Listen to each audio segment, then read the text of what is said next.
ഭൂമിയിലെ ഏറ്റവും തണുപ്പുള്ള മനുഷ്യവാസമില്ലാത്ത ഒരിടം. ചുറ്റും വെളുത്ത മഞ്ഞുപാളികൾ മാത്രം. പക്ഷേ ഈ മഞ്ഞുപാളികൾക്കിടയിൽ നിന്ന് പെട്ടെന്ന് ചോര ചുവപ്പിൽ ഒരു വെള്ളച്ചാട്ടം ഒഴുകി വന്നാലോ? കേൾക്കുമ്പോൾ ഒരു ഹൊറർ സിനിമയിലെ രംഗം പോലെ തോന്നുമെങ്കിലും ഇത് സത്യമാണ്. അന്റാർട്ടിക്കയിലെ ടൈലർ ഗ്ലോസിയറിൽ പതിറ്റാണ്ടുകളായി ശാസ്ത്രലോകത്തെ മുൻമുലയിൽ നിർത്തിയ ഒരു വിസ്മയമുണ്ട്. ബ്ലഡ് ഫാൾസ് അഥവാ രക്തവെള്ളച്ചാട്ടം.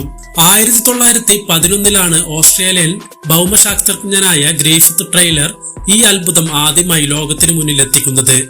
വെളുത്ത മഞ്ഞിനെ കീറിമുറിച്ച് ഒഴുകുന്ന ആ ചുവന്ന ദ്രാവകം കണ്ടവർ ആദ്യം ഭയന്നു. ഇതിന് പിന്നിൽ എന്തെങ്കിലും അദൃശ്യ ശക്തികളാണോ, അതോ മഞ്ഞിനടിയിൽ കൊല്ലപ്പെട്ട ലക്ഷക്കണക്കിന് ജീവികളുടെ രക്തമാണിത് എന്ന് എല്ലാവരും ഭയപ്പെടാൻ തുടങ്ങി. ഏകദേശം ഒരു നൂറ്റാണ്ടോളം ഇതിന്റെ പിന്നിലെ രഹസ്യം ആർക്കും അറിയില്ലായിരുന്നു.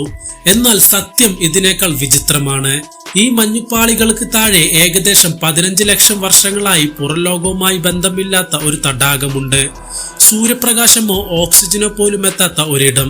ആ തടാകത്തിലെ വെള്ളത്തിൽ ഇരുമ്പിന്റെ അംശം വളരെ കൂടുതലാണ്.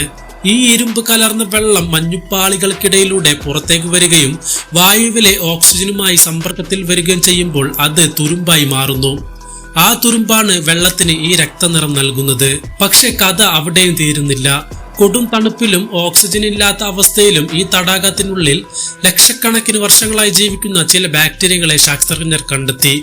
ഇവ പ്രകാശമില്ലാതെ സൾഫേറ്റും ഇരുമ്പും ആഹാരമാക്കി ജീവിക്കുന്നു. നമ്മുടെ ഭൂമിക്ക് പുറത്ത് ചൊവ്വയിലോ വ്യാഴത്തിന്റെ ഉപഗ്രഹമായ യൂറോപ്പയിലോ ജീവനുണ്ടെങ്കിൽ അത് ഇങ്ങനെയൊക്കെ ആയിരിക്കുമെന്നാണ് ശാസ്ത്രം പറയുന്നത്.